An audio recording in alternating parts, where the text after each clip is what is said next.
Okay? So what I'm gonna do is, I'm holding on with my head against his ankle, okay?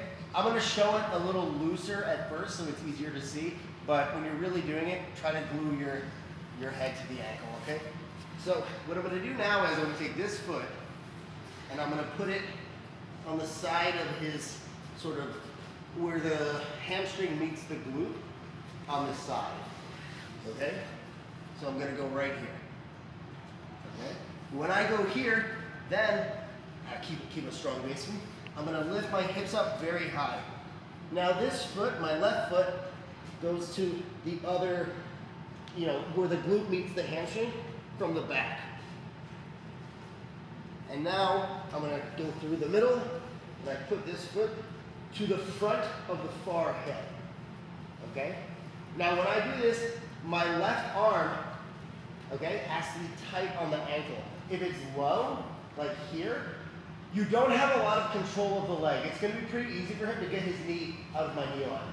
But if you're tight on the ankle, and when I say tight, I mean like, basically pull the ankle this way and that way. So you're pulling in two directions, right? Like your back is straightening, and you're also taking the bicep and going this way, okay? So you're pulling like this. And what that does is it brings the knee towards me, right? Now from here, I can lock my legs in a backside 50-50, and this is basically what our goal is from this position, to get a backside 50-50, okay? Now, something important to note here, guys, is where the leg is relative to my right arm, okay? This is a good entry, but this is not optimal because of where the leg is. I can't heel hook him here, right? Because the leg's not over here. So what I'm gonna have to do is pass the foot to the top side, okay? And we're gonna see, sometimes that's really hard against someone who's good, okay? This would be our goal, right? But anyway, let's look at this entry again. So we got to here, and a lot of people were asking about this. Let's just point this out again. Why have my left leg low rather than up here? Because here it'd be a lot easier for Mo. Yep, exactly, very good, yes. He can access the front of my shin and push it forward. Whereas if I'm down here, this is way, way harder for him. Okay, I don't really care if he grabs the top of my foot here, right? That's not really that big a deal, okay? Now, anyway, let's keep going with the entry. I'm gonna take this foot, and I'm gonna use this to elevate my hips, okay? So I basically step right here. Now I step right here, lift your hips up, and then we go over the top. When you go over the top, guys, get your leg through his legs and go to the front of his far hip. Okay, don't be here. This is not good, okay? It's not only not good, it's also dangerous, okay? I'll mention why in a second. So you want to be through the legs and to the front of the far hip. Now I pull the ankle, and now we can lock our legs in a triangle. Now you've got a really good backside 50-50. If I'm here, the risk is, so don't do this well. The risk is if he sat backwards, he's now pushing my ankle down and my knees staying in place. Ronaldo Jr. I think he tore his ACL against Tynan Dalbra. It was in the gi, but it was the same situation, right? He was here and he sat back. If you guys have ever seen like matrix style back takes, do you guys know what a matrix style back take is? Yeah, I hate matrix style back takes. Like from the perspective of the guy doing them, because it's like, so if you succeed in doing the move, you get the back. If the move goes wrong, you tear your ACL. I don't know, that risk-reward ratio to me is a bit off. But yeah, there's ways to take the back where we don't have to risk tearing our ACLs. But anyway, and it's, a matrix style back take it's very similar to like a K-guard entry. Let's see right here. So like you're here, and then you push this forward and come up to take it back. That's not a very good one, but that's the basic idea. But you see like the ankle, it's underneath the hips and not on the inside. Whereas what I want you guys to do is we're going underneath the hips, but then you're threading through to the front of the far hip. So the ankle is not in a position where it's getting pushed down. Does that make sense, guys? Yeah, so it's not in any risk of injury there. Okay? So, again, we're here. We step here. And you'll notice when I do this, I take this foot off, right? Because obviously, it's kind of like in my way. So I go here, then I go here, and I keep this foot planted nice and strong. I'm gonna get my hips up. It will be hard to keep the foot planted as I elevate my hips. So, the guy having the move done on you, make sure you're keeping this foot planted as strong as you can until the end part. It will be hard to keep it planted, right? But if the whole time he's like loose, he's not tight at all, he's just gonna fall over and you're not gonna get to do the move, right? So keep it as strong as you can. Good, yep. So here, planted very strong. See how high I can get my hips? Now here, it's gonna be really hard. I don't want to say impossible. If the guy's really strong, it's still possible, but it's very tough to keep this foot on the floor. Because what you're doing is, you're getting your hips really high, and then you're pushing his hips forward as high as you can get them, right? Like if I chop low, I keep the foot planted, this is not very strong. I'm not pushing his hips forward, right? I want to get my hips as high as I can. And now look, when I push, I'm pushing very close to his hips. That wasn't even that good, to be honest. I didn't do that super well, but it was okay. I want to get as high as I can and push his hips forward very high, right? The lower I am on his leg, the farther I am from his actual hips, right? The higher I am, the closer I get to the hips. And if I want to push the hips forward, I want to be closer to them, right? So now we're here, again, to reiterate, to keep this knee inside my knee line. So you guys all know what a knee line is, right? This is my knee line. I want his knee inside that. If it's not inside that, I don't have leg locks, right? So I want to get his knee inside my knee line. Okay, so to do that, what I do is I'm going to take, a lot of it comes down to pulling the ankle correctly. Okay, so I'm going to go, so don't be here, be as deep as you can with this arm and pull your thumb to your shoulder, your far shoulder. Now I'm going to straighten out my back, okay, and I pull the ankle. It's very tight now. Now I lock my legs, and you've got the lock. Okay, now we can grab the toes. I make a C grip, hold it up, and back elbow into an inside heel hook. When we catch the inside heel hook, don't do this. This is not good. I want you to take the elbow, bring it back, then we catch. Okay? There's a very big difference. We don't want to lead with our wrist. When I dig for a heel hook, I want to lead with my elbow and my tricep. That's way better than doing this. This is really bad. Okay? So, like this. When you're digging with your wrist, you're probably going to lose it with a slip. Even if he's not, sometimes he'll slip and he's not even trying to do it. You just didn't dig very well, right? I want to go like this. See how far my elbow goes back, pushing the toes? Does this make sense, guys? So you're like this. Think of like, do you guys know what a right angle is, right, in math, right? Make a right angle and then just push the elbow back. Then it's really easy to get the heel, okay? Does this make sense, guys? Any questions before we get started with this? Can we just see the x-ray and break down this one more time? Yeah, for sure, yes. Okay, so. And my question is, while you're doing that. Sure. Okay. Yeah. Well, we'll ask the question first. What is it? If you're elevating while you're doing it, yeah. Is your goal to keep his foot on the mat? No. Like, my goal ultimately, 6 to 8.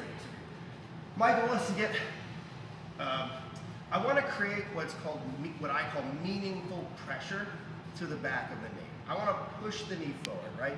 So right here, the obstacle, this is actually a really good pressure. The opposite happens when he's doing it on me. Yeah. My leg is elevating, like it's coming up off the ground. It might be because he's a lot stronger, bigger than me, but well, let me describe this and we'll see if this solves the problem.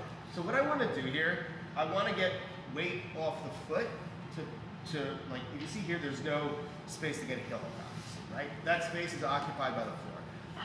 So I got to create that space, right? To create that space, what I want to do is push the knee forward. So if the knee gets pushed forward, there's space there, so you could get a heel hook, right? If there's a lot of weight on the leg, so put a lot of weight on the leg, pushing this forward doesn't do anything. So how do you then create the space? Like, how do you create meaningful pressure to the back of the knee to create that space? So there's two ways to do it. One way is by taking weight off the leg. That's not what we're doing here, right? There are other ways to do that. If I create a weightless leg, so lean on your other leg for me. Now there's like no weight on the leg. It's easy. It doesn't take a lot of force to push the knee forward and create that space, right? That's not really what we're doing here.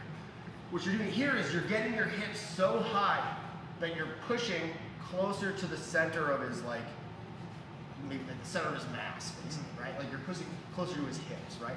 So if I push, if he puts weight on the foot and I chop at the knee, that's not going to do it.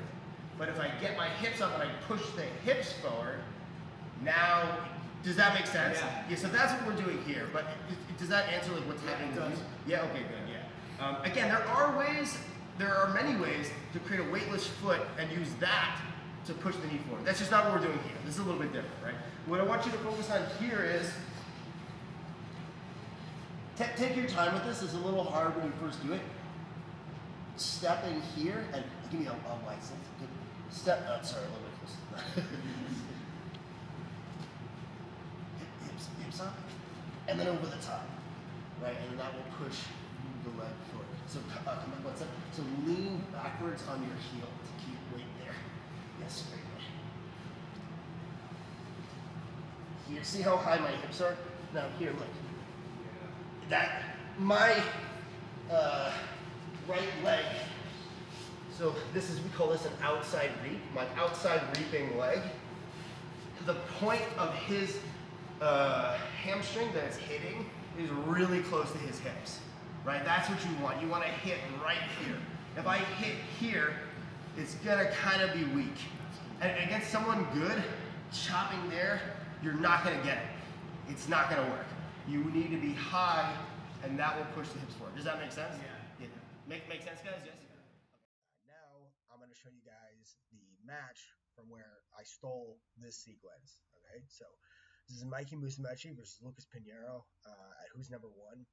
So let's get started. So we're going to start. Mikey's already got. He's already got like a underhook Galahiva switching to a kick right here. You see the hand goes behind the knee here. A little bit different than what I showed in terms of the hand placement, but definitely, obviously, this is still really effective.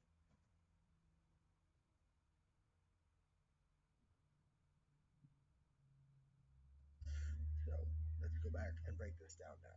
So if you look at what Mikey does, once he gets the angle of his head relative to Lucas's ankle, and now is able to start moving into exposing the back of Lucas's left knee, look at how he uses this foot right here to get his hips high. He's planting this right here to elevate his hips, while he also gets this leg right here. He basically do the same thing.